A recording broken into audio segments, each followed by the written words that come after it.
Si sigues los deportes de combate, seguro que has visto imágenes como estas. Соберись, умирать не должен, что Завтра брать кружку еще. Не иду. Надо чуть It's her weight. Calm up, Chris. You need to breathe. Efectivamente, los cortes de peso son una realidad en los deportes de combate, por desgracia. ¿Y por qué digo por desgracia? Pues porque un corte de peso es sin duda la parte más dura y peligrosa de una preparación para un combate. ¿Pero acaso sirve para algo? Pues si la pregunta es si hace que mejores tus capacidades físicas de combate, en absoluto. De hecho, la realidad es que las deteriora en mayor o menor grado dependiendo de lo extremo que sea el corte de peso y la calidad del proceso de rehidratación. Pero si la pregunta es si te sirven para tener un mejor rendimiento dentro de una categoría de peso, la respuesta es que si está bien hecho, sí, sin duda sí.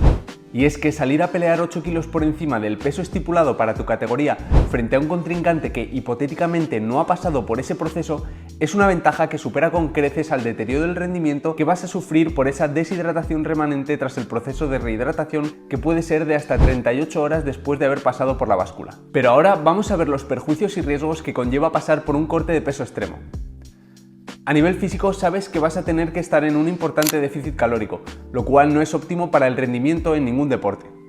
También vas a depletar tus reservas de glucógeno, lo que puede afectar al rendimiento en tus entrenamientos. Pero bueno, también es cierto que los últimos entrenamientos previos a una competición no deben ser muy intensos porque tienes que llegar al día de la pelea con la menor fatiga acumulada posible. Dicho de otra manera, en los últimos días ya está todo el pescado vendido. En este sentido, más preocupante es el caso de las mujeres, que en muchas competiciones tienen menos categorías de peso. El déficit calórico sumado a bajos porcentajes grasos ocasiona en las mujeres alteraciones hormonales que afectan a los niveles de estrógeno y cortisol, baja densidad ósea y disfunción del ciclo menstrual. Pero vamos con la parte realmente peligrosa, las últimas 24-36 horas antes de dar el peso, cuando los deportistas se someten al infierno de las artes marciales, al proceso de deshidratación extrema. Un proceso en que se pueden perder 5 o 6 kilos o más. Para ponerlo en contexto, un 2% de pérdida de peso por deshidratación provoca sed, pérdida de apetito, fatiga y debilidad, pudiendo disminuir el rendimiento deportivo hasta un 10%. De un 3 a 5% provoca boca seca, dificultad de concentración, somnolencia y dolor de cabeza. Entre el 6 y 8% aumenta la temperatura corporal y la frecuencia cardíaca. Se dan mareos y dificultad para respirar. Y cuando llegamos a estos extremos, en las últimas horas que pueden suponer más de un 9% de pérdida de peso por deshidratación, se dan espasmos musculares, fallo renal y delirio. Vamos, unas condiciones penosas, y por ello se ven auténticos fantasmas en los pesajes. Deportistas con espasmos o que se desmayan y que apenas pueden subir a pesarse si no es con ayuda. Incluso, desgraciadamente, muertes como consecuencia de llevar el cuerpo al extremo. Pero bueno, podrías pensar, vale, sí, es muy duro, pero lo recuperan antes del combate. Pues la realidad es que no del todo. El proceso de rehidratación no suele llegar a ser completo, y aunque los protocolos están pensados al dedillo, la capacidad que tiene tu cuerpo de volver al estado basal no es infinita. Y un órgano que tarda especialmente en recuperar su estado de hidratación óptimo es el cerebro. Con lo que ello implica no solo a nivel cognitivo, sino a la hora de recibir golpes en la cabeza. Y es que un cerebro poco hidratado tiene menos capacidad de amortiguar los impactos y potencialmente sufrir una lesión más o menos grave. Además de que se reduce la resistencia a sufrir un KO.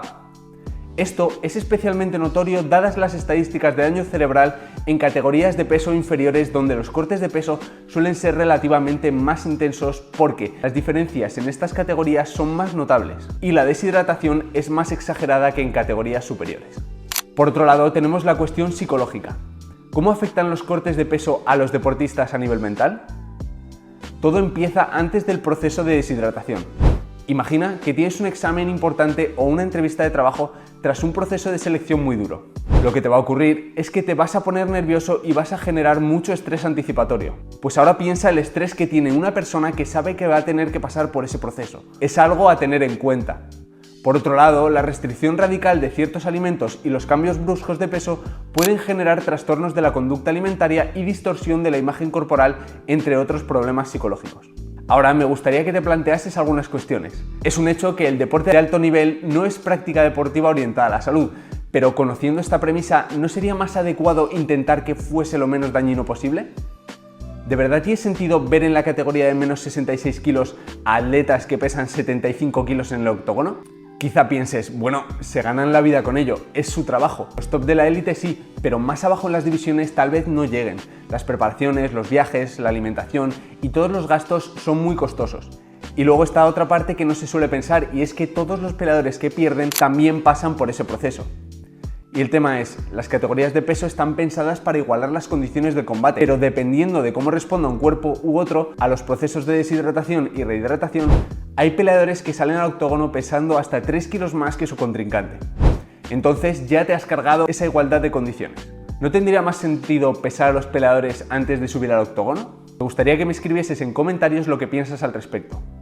Y para terminar el vídeo, me gustaría acabar con una mención a las categorías menores de niños y adolescentes, en las que por desgracia también se ven una cantidad importante de niños haciendo cortes de peso instigados por sus padres y entrenadores, que muchas veces no tienen ni idea de cómo afectan los cortes de peso a la salud y al rendimiento, y en la gran mayoría de los casos no tienen la formación adecuada para hacerlo. Entonces, si eres un padre, no permitas que tu hijo, que va a competir en una competición regional en la que no gana nada, se deshidrate para entrar en una categoría en la que supuestamente va a partir con ventaja. Hay que saber distinguir lo que es deporte profesional de lo que no lo es. Y que en niños y adolescentes todos estos problemas físicos y psicológicos se van a ver acentuados. Así que nada, hasta aquí el vídeo. Espero que hayas entendido los riesgos que conllevan los cortes de peso. No dejes de entrenar y nos vemos en el próximo.